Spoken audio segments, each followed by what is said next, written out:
Então o primeiro exemplo é bem tranquilinho, né? Então eu quero saber a integral de x ao quadrado de 1 até 2, tá? Então como que eu faço? Bom, x ao quadrado é simples de calcular a sua primitiva, né? É uma potência, né? X elevado a n. Para calcular a primitiva vai ser somar um no expoente e dividir pelo que deu. É essa regrinha aqui que a gente usa, né? Então a primitiva, quem vai ser? É x ao quadrado, então eu vou somar 1, então x ao cubo sobre 3. Essa aqui é a primitiva. Então avaliada de 1 até 2. Então eu vou fazer o quê? Vou avaliar no de cima, então 2 ao cubo sobre 3, menos ela avaliada no de baixo, 1 ao cubo sobre 3. 2 ao cubo, 8 sobre 3. 1 ao cubo, 1 sobre 3. Então 8 menos 1, 7 sobre 3. Então esse é o valor, né, da integral. Então tem alguma coisa a ver com a área abaixo do gráfico, mas a gente vai ver no próximo vídeo. Tá? Bom, agora aqui. Aqui eu tenho uma constante em relação a x, que é o 4. Então a primeira integral imediata, né, da constante é a constante vezes x. Aqui dentro, pessoal, na hora de colocar a primitiva aqui, ó, a gente não precisa pôr a constante, tá? Por que não precisa pôr a constante? Porque quando eu faço, ó, suponho que eu tenho, sei lá, suponho que eu tenho então f de x mais uma constante. Suponho que esse aqui é a minha primitiva. Então quando eu avalio num ponto, vai ficar f de b mais a constante k menos avaliado no inferior, que é f de a mais a constante k. Então essa aqui vai cancelar com essa, quando eu faço. Então vai ficar f de b menos f de a. Então não vai fazer diferença quando a gente acrescenta essa constante, porque ela vai ser cancelada. Tudo bem? Então aqui não preciso carregar aquela constante casinha lá que eu falei que é importante lá quando a gente está trabalhando com integral indefinida. Então temos aqui de menos 1 até 3. Ok? Muito bem. Bom, então eu avalio no de cima, né, no extremo superior. Então 3 vezes 4 é 12. Menos ela avaliada no de baixo, que é 4 vezes menos 1. Então é 12 mais 4, que é 16. Ok? Então essa integral é 16. Então tá vendo que como é mais tranquilo calcular, né? Não preciso calcular o limite da soma de Riemann, não preciso fazer nada disso. Né? Então esse teorema ajuda demais, né? Bom, aqui eu tenho então um polinômio, né? Então eu tenho soma e subtração, né? Usando aquela primeira propriedade de integral, então eu posso quebrar a integral da soma e a soma das integrais. Então isso aqui vai ficar a integral de 0 até 2 de x ao quadrado dx, mais a integral de 0 até 2 de 3x dx, menos a integral dx, de 1 dx, né, na verdade, de 0 até 2.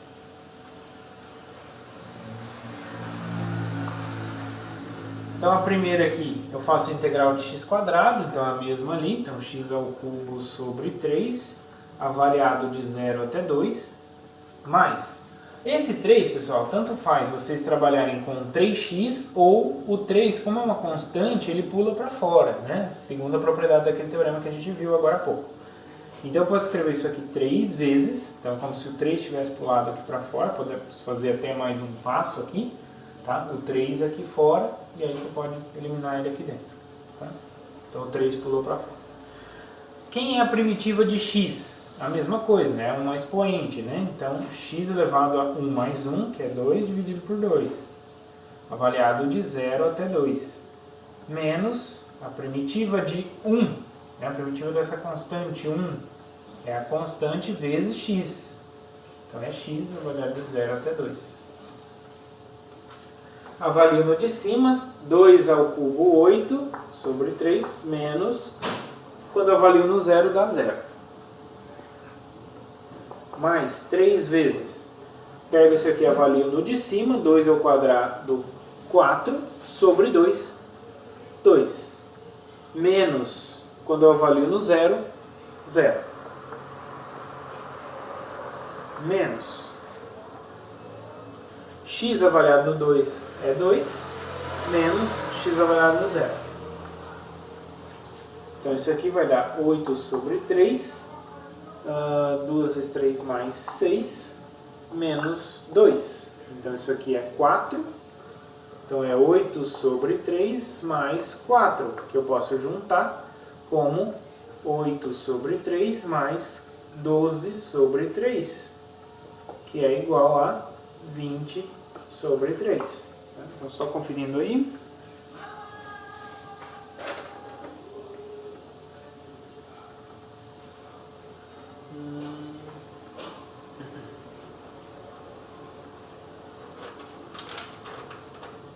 Isso. Só pessoal, aqui eu fiz com x quadrado, tá? Então acabou saindo um x ao quadrado. Aí nas notas de aula tá com x ao cubo, tá? Então por isso que dá valor diferente, tá? Então atenção. Dando sequência então aos exemplos, temos aí então o quarto exemplo, em que a gente tenta calcular então a integral de seno de 2x de 0 até π sobre 8, né? Então precisamos agora encontrar qual é a primitiva de seno de 2x. Então temos uma função cuja derivada é seno de 2x, né? Então veja só, seno de 2x. Aqui, pessoal, é uma composição, né? Uma regra da cadeia. Então eu vou ter que levar em consideração isso quando eu for calcular a primitiva, né? For derivar a função para obter essa aqui. Bom, se eu olhasse só para o seno, qual que é a primitiva do seno? Então, olhando para o ciclo trigonométrico, né, tenho aqui seno, a primitiva é menos cosseno. Então, aqui seria menos cosseno de 2x, né, que é a mesma variável aqui. Só que quando eu derivo, né, quando eu faço menos cosseno de 2x derivada disso, o que vai acontecer? Eu vou derivar o menos cosseno, vou usar aqui a regra da cadeia, porque é composta da menos cosseno com a função 2x. Então eu vou derivar a menos cosseno, obtendo então seno da mesma função, né, vezes a derivada do que está lá dentro, que é 2x. Derivada de 2x é 2. Então é 2 seno de 2x. Só que eu não quero 2 seno de 2x, eu quero só seno de 2x. Então, para isso aqui virar isso aqui, eu preciso o quê? Dividir por 2, não é? Então, eu preciso dividir essa função aqui por 2. Por que não vai fazer diferença? Porque é uma constante, né? É como se eu multiplicasse por meio, né? Dividir por 2, pessoal, se eu tenho um número e vou dividir ele por 2, isso aqui é a mesma coisa que multiplicar ele por meio, tá? É a mesma coisa. Então, eu estou multiplicando por uma constante, meio é uma constante. Então, a constante, ela fica preservada quando eu uso a derivada, né? Vai ficar a constante vezes a derivada daquela função. Então, aí, esses dois aqui vão se cancelar. Então, a primitiva não é só isso aqui, não. Eu vou precisar, então, dividir por 2, para que na hora que eu faço a derivada, esse 2 que vai aparecer aqui seja cancelado com aquele 2 que está lá embaixo, tá? Então essa é a primitiva. Então vai ser menos cosseno de 2x sobre 2 de 0 a π sobre 8. Okay? Então eu vou avaliar no extremo superior, menos a avaliação dessa primitiva no extremo inferior. Então vai ficar menos cosseno de 2 vezes π sobre 8. Então π sobre 4. Sobre 2. Menos da fórmula com menos da função, mais cosseno, 2 vezes 0, 0, cosseno de 0, sobre 2. Ok? Então aqui vai dar o seguinte, cosseno de π sobre 4. π sobre 4, ele é metade de π sobre 2. π sobre 2 é 90 graus. Então é 45. π sobre 4 é 45 graus. 45 graus, o cosseno e o seno são iguais, né? Se a gente olhar no ciclo trigonométrico, né? Eu tenho aqui o ângulo de 45 graus, tá?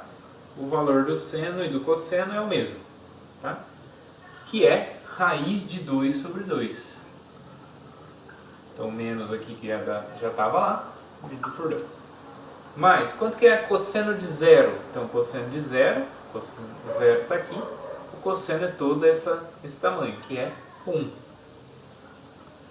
Então, agora, aqui eu estou dividindo, né? Estou fazendo uma fração dividida por outra. Né? Então, preserva a primeira e multiplica pelo inverso da segunda. Então, aqui vai ficar menos raiz de 2 sobre 4, mais meio, que é 2 sobre 4. Então, isso aqui vai ficar 2 menos raiz de 2 sobre 4. Então, essa aqui é a resposta. Bom, agora o exemplo 5. O exemplo 5 vai envolver ali a exponencial. Né? O que a gente sabe de propriedade especial da exponencial? A exponencial, a derivada dela é ela mesma. Então, consequentemente, a integral dela é ela mesma. Então, aqui eu quero encontrar quem é a primitiva, né? Usando o primeiro teorema fundamental do cálculo, que a gente acabou de ver. Quem é a primitiva de e elevado a menos x? Se eu faço a derivada de e elevado a menos x, quanto que vai dar? Isso aqui é composta, né? Da exponencial com a função menos x. Então, vai dar a derivada da exponencial, ela mesma, vezes a derivada do que está lá dentro, né? Que é menos x. Derivada de menos x é menos 1. Então, isso aqui é menos e elevado a menos x. Mas é isso que eu quero obter? Não, é sem o sinal. Então, para tirar o sinal, basta multiplicar por menos 1. Tá? Então, aqui preciso do menos e aqui preciso do menos. Então, se eu coloco o menos aqui, vai ficar menos e elevado a menos x vezes menos 1. Menos com menos vai dar mais. E aí eu tenho a função que está aqui. Tá? Então, isso é menos e elevado a menos x. Exatamente para quando eu derivar esse menos aqui, fazer o jogo de sinal com o menos que vai cair lá do expoente. Tá? Então, 0 a 1. Então, isso aqui vai ficar menos e elevado a menos 1. Menos da fórmula com menos da função. Mais e elevado a menos 0. Então, isso aqui vai ficar... Como o expoente negativo, para se tornar positivo é só jogar para baixo, né, no denominador. Então vai ficar menos 1 sobre e, mais todo número elevado a zero é 1. Então, para esse 1 aqui, eu posso ver ele como e sobre e, né, para juntar aqui. Então, faço dessa forma. Então, vai ficar e menos 1 sobre e. Né? E sobre e dá 1 e menos 1 sobre e. Beleza?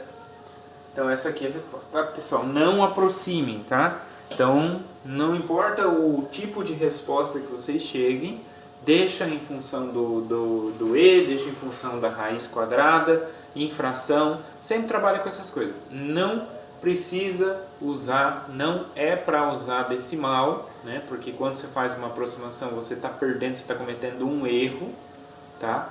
E aqui a gente não está em cálculo numérico para calcular o erro, para usar a aproximação. A gente não quer calcular a aproximação, a gente quer calcular valores exatos. Para calcular valores exatos, então eu tenho que deixar aqui em termos de e, em termos da raiz, em termos de fração e assim por diante.